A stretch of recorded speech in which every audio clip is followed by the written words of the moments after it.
وہ کتابیں ہیں اور بڑے اچھے ڈھنگ سے اس کا سلیبس اور نصاب تیار کیا گیا ہے. تو یہ واقعی بڑی عمدہ کاوش ہے. 20,000 سے زیادہ مکاتب اور یہ چلا رہے ہیں. ان سارے تجربات سے ہم لوگوں نے فائدہ حاصل کیا. سید تنویر صاحب نے بہت تفصیل کے ساتھ وہ تمام عملی گفتگو ہمارے سامنے رکھی. ایک بات جو بڑی اہم بات تھی وہ یہ کہ ہمیں اخلاق کو انٹرنلائز کرنا ہے, ہمیں اندر اتارنا ہے اس چیز کو. یہ بڑی بہت اہم چیز ہے جس کی طرف ہمیں توجہ کرنی چاہیے. یہ بات یاد رکھیں کہ آج جس دور سے ہم گزر رہے ہیں, اس دور میں سب سے بڑا مسئلہ اگر ہمارے سامنے ہے تو وہ یہ ہے کہ ہمارے اپنی نئی نسل کو, نئی پیڑھی کو ایمان اور دین پر قائم رکھنا, یہ سب سے بڑا مسئلہ ہے. اور یہ دینی مکاتب ہی ہیں جو اس مسئلے کا واحد حل, یعنی نجات کی واحد راہ جو ہے, یہ دینی مکاتب ہیں جو ہماری اس نئی نسل کو دین و ایمان کے ساتھ جوڑے رکھ سکتے ہیں. ان مکاتب پر ہمیں فخر بھی ہے, یہ ہمارے لیے واقعی فخریہ مقام ہے. وہی ہماری راہ نجات بھی ہے اور وہی جو ہے لمحہ فکریہ بھی ہے کہ ہم دیکھیں کہ ہماری یہ مکاتب اس مقصد کو پورا کرنے میں کتنے معاون ثابت ہو رہے ہیں.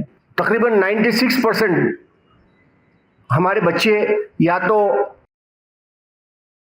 گورنمنٹ اسکولوں میں پڑھتے ہیں یا پرائیویٹ اسکولوں میں پڑھتے ہیں. پرائیویٹ اسکول میں بھی جو ہندو یا دوسرے مذاہب کے تحت چلنے والے, یا پھر مسلم ایجوکیشن انسٹیٹیوٹ. لیکن ان تمام انسٹیٹیوٹس میں جو ہے وہ بجائے اس کے کہ ہم اسلام کے ایمبیسڈر بن کر ہمارے بچے سامنے آتے, اسلام کا ایک نمونہ بن کر لوگوں کے سامنے آتے اور اسلام کی دعوت پہنچتی, اس کی بجائے ہم خود شرک اور بدعات اور ان کا شکار ہوتے جا رہے ہیں ان تمام انسٹیٹیوٹ کی وجہ سے, بلکہ اس سے آگے بڑھ کر اسلام سے متنفر ہو رہے ہیں, اسلام کے خلاف ہو رہے ہیں. اور آج دیکھیے جیسا سید تنویر صاحب نے کہا کہ ہمارے بچے ٹی وی پر جا کر بڑے فخر کے ساتھ ایکس مسلم ہونے کا دعویٰ کرتے ہیں. یہ واقعی ہمارے لیے بہت بڑا لمحہ فکریہ ہے. اگر اس کی طرف ہم نے توجہ نہیں کی تو بہت بڑا نقصان ہم اٹھانے جا رہے ہیں.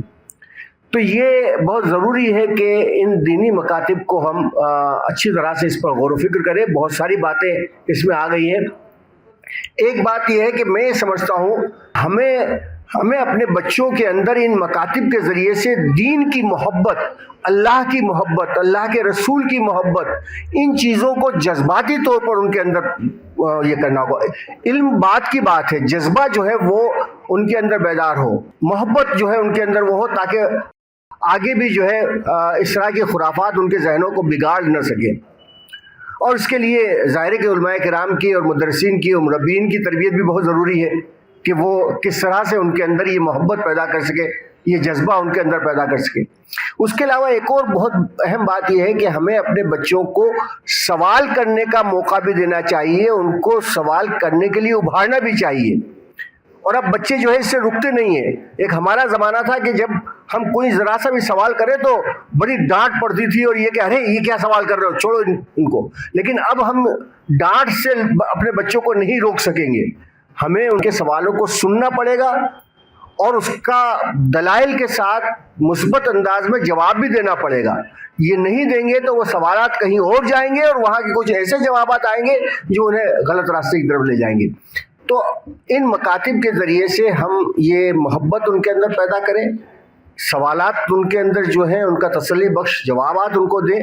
اور یہ اگر کریں گے تو پھر وہ علم حاصل کرنے کے تو بہت سارے ذرائع ہیں جو آگے تک ان کے پاس ہیں انٹرنیٹ اور اس کے ذریعے سے, تو یہ کام بہت اچھی طریقے سے ہو سکے گا.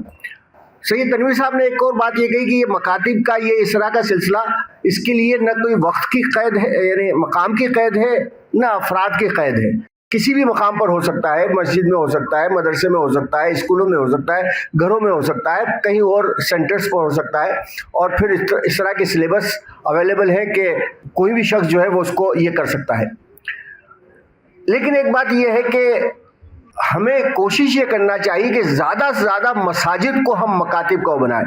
ہر مسجد میں مکاتب, اور مکاتب کی بھی الگ الگ فیزز میں ہم چلا سکتے ہیں, الگ الگ پاریوں میں اس کو چلا سکتے ہیں, کیونکہ اس کی وجہ سے بچے ہمارے مسجد کے ساتھ جڑیں گے. مسجد کے ساتھ جو ان کا ربط اور تعلق قائم ہوگا, قلبی تعلق, وہ صرف تعلق ہی ان کو اسلام سے جوڑنے کے لیے معاون ثابت ہوگا. تو زیادہ سے زیادہ ہم اپنے مساجد کو اس بات کا کریں، مساجد میں 1 نہیں 2 نہیں 3 یا 4 الگ الگ پاریوں میں ہم یہ چلا سکتے ہیں، اور تقریباً تمام مساجد چھوٹی یا بڑی ان کو ہم استعمال کریں کہ وہاں پر مکاتب چلیں تاکہ آس پاس کے سارے زیادہ بچے اس میں آ سکیں۔ تو یہ کچھ ہم کریں گے تو انشاءاللہ ہم آئندہ نسل کو بچا سکیں گے، جو ہماری سب سے زیادہ اہم ضرورت ہمارے لیے سوالیہ نشان ہے۔ تو اللہ تعالیٰ سے دعا ہے کہ آج جو کچھ ہم نے اس ورکشاپ میں اور مذاکرے میں جو کچھ باتیں ہم نے سنی، جو کہیں، جو تمام باتیں سامنے آئیں، اس کے ذریعے سے ہمیں اپنے ان مکاتب کو اور اس سلسلے کو اور زیادہ مؤثر اور فائدہ مند بنانے کی ہمیں توفیق، طاقت اور صلاحیت عطا فرمائے۔ وآخر دعوانا ان الحمد للہ رب العالمین۔